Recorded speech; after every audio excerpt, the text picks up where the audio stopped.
Yeah, no. So number 20 was Measure of the Man, Measure of a Man, one of the greatest and best of all of Star Trek. And 19 is Redemption. Forget that. No, Redemption was a horrible episode. I'm sorry. The whole thing. For, Forget about the Klingons. Just enough. This was not a great episode. It was not a great episode at the time. It was certainly not worthy of a two-parter. Klingon nonsense.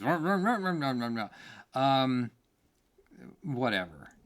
No, this is placed. This is very much off the mark. You don't put this one in the top 20 at all.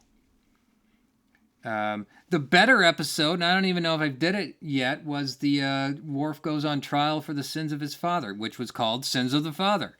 Much better than Redemption. Sorry, I'm not going to get over Redemption. Doesn't belong here. That's great that you like Klingons. Klingons are the chocolate sundae of Star Trek. That it's easy for the public to consume it and go kapla jawi and all this stuff. I mean, the Wharf Walk was fine, but as a two-parter season finale episode, it was a bit of a joke. And yeah, I'm gonna blame bringing in Denise Crosby as part of that, because even when I was watching this at I can't do the math. I'm thinking I'm 14 or 15 here. I was like, what? What's going on? There's too much going on here, and there still is. It's like it's not to say there aren't okay beats. There aren't. I mean, it's fun to watch the dude who played Galron. He had the crazy eyes, man. Galron's always fun just to watch, but Galron wasn't in this much. Um, I mean, yeah. I mean, some of the Klingon episodes are fun, and maybe this is one of them. But I'm not gonna take this seriously. And maybe I need to convince myself otherwise, because I'm thinking of Discovery Season 1, where they are taking the Klingons really seriously as like a culture and not just, this whatever they are. I don't know. Maybe I got a lot to think about, but this one, whatever. Um,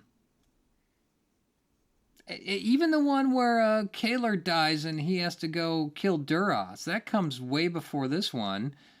There's a lot that was better than nothing happens in Redemption. It's just like let's just stretch out this Klingon civil war and do the tachyon grid net. This is where the tachyon net happens, right? With so I mean, they're throwing in the Romulans and all this, and I will respect that. I know this has Ron Moore all over it, because this is an early example of his skill in weaving political intrigue into your sci-fi adventure that we continue to see and see done well. So as a political science undergrad myself, I can appreciate and see what Ron Moore is doing. We definitely see it in Deep Space Nine. We totally see it in Battlestar Galactica, and we see it once again in For All Mankind. So maybe that's where it starts, but and it's noteworthy to see that, but not at number 19. No, sorry, ABV, not kind of on board with you with that. Um, Now, we're probably better off that TNG wasn't episodic, thankfully. Um, but then, yeah, now I'm thinking you didn't see a lot of character growth in TNG either, which is probably opened it up to the interpretation you saw in the movies and in Picard, unfortunately. But yeah, there we have it. That's Redemption. Meh. Um, I'm not gonna lose sleep over it being 19. This is a stupid list, but I'm like, yeah, no, this was never.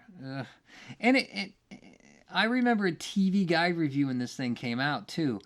That no one was on board with this as your season ender. It was, and we're like at episode 100 too, right? I mean, yeah, because season 4 we got to our 100 episodes, and so maybe that stuck with me all these years. So there's Redemption. Okay.